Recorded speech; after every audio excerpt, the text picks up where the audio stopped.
It was supposed to be simple. A backyard birthday party in the heart of Fort Worth, Texas.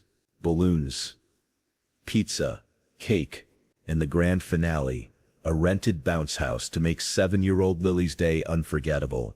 Vanessa Martinez had saved for weeks as a single mom juggling night shifts and daycare bills. Splurging on a $160 bounce house wasn't easy, but for Lily, anything.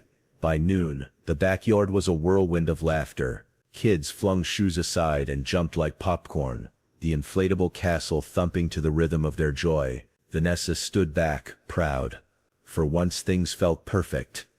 Then came the unraveling. By 4 p.m. the kids were gone. Cakes smeared, juice boxes crushed, the yard returned to silence. Vanessa expected the bounce house company to return shortly. She'd specifically asked them to pick it up early. 6 o'clock passed. No call, no truck. By 9 p.m. the sun was gone, and so was her patience. She stepped out into the yard, the bounce house now deflated, its colors wilted like forgotten party balloons.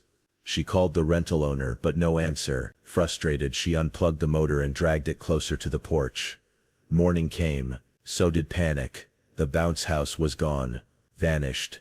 No note. No explanation. Just a patch of trampled grass and a low humming in Vanessa's ears. She knocked on her neighbor Wendy's door. Wendy, who'd lingered too long near the party, making small talk and eyeing the setup with a strange curiosity. Wendy opened the door, wide-eyed. Too wide. "What bounce house?" she said. "I thought they picked it up last night." Vanessa froze. Her instincts screamed. Wendy was lying. Later that afternoon, while scrolling through Facebook Marketplace on a hunch, Vanessa found it. There it was. Same color, same slight patch on the left corner. Listed for sale by an account named Cindy Green, but the profile picture, Wendy, in sunglasses. Smirking, Vanessa's blood turned cold. This wasn't a misunderstanding. This was theft. And it wasn't just about a birthday prop anymore.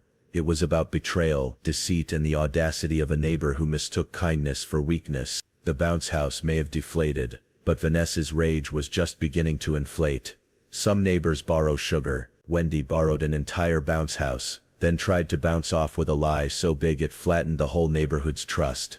Vanessa wasn't the kind to make drama, but when your neighbor lies to your face and then lists your daughter's stolen birthday bounce house for $200 online, drama tends to knock loud and fast.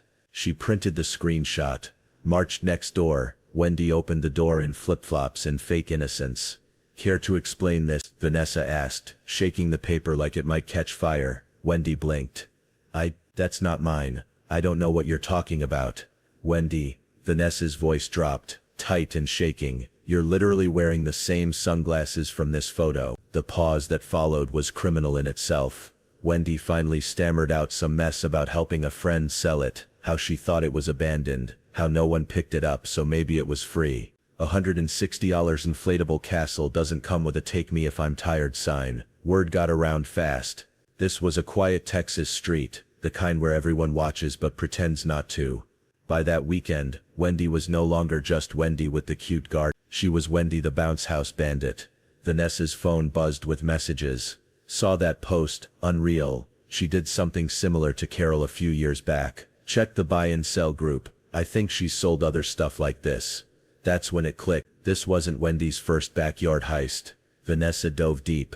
Threads on neighborhood Facebook groups painted a clearer picture. A patio heater that vanished from a block party. A stroller that disappeared from a driveway, always with some excuse, always with a smile. This was more than theft. It was manipulation dressed in Target leggings and iced coffee. Vanessa printed everything, labeled screenshots, compiled messages. When she walked into small claims court 2 weeks later, she wasn't just a mom with a grievance. She was a woman on a mission. But even as Wendy played innocent in front of the judge, acting confused about rental times and party dates, Vanessa wasn't angry for herself anymore. She was angry for Lily, whose birthday memory had been hijacked. She was angry for every neighbor too polite to say something. And deep down she knew, Wendy had built a house of lies. Now it was time to deflate it. You can return a bounce house, sure, but how do you give back trust, or dignity, or a child's belief that grown-ups always tell the truth? The courtroom was quiet. Too quiet for a case that involved a bounce house. Judge Ramirez, calm, methodical, and with the patience of a saint, flipped through Vanessa's stack of evidence.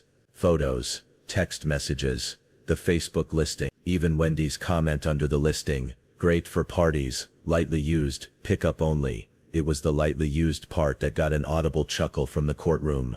Vanessa sat tall, her nerves danced behind her eyes, but her voice didn't shake when asked to speak. "I didn't come here for the money," she said. "I came here because my daughter asked me why adults lie." Wendy, seated across from her in pastel pink like she was going to brunch, rolled her eyes just enough to be noticed. But the judge noticed everything. Verdict, in favor of Vanessa. Full reimbursement.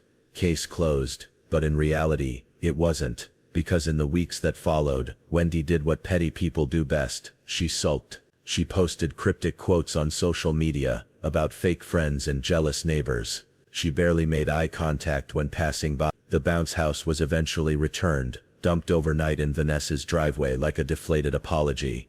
But it was too late. The damage was never really about vinyl and air pumps. It was about how quickly trust can vanish, even faster than a birthday balloon escaping into the sky. Lily had asked, "Why did she take it, Mommy?" And Vanessa, after all the court dates, after all the screenshots and small-town whispering, still didn't have a satisfying answer. "Because some people think they can take things," she finally told her, "until someone stands up and shows them they can't."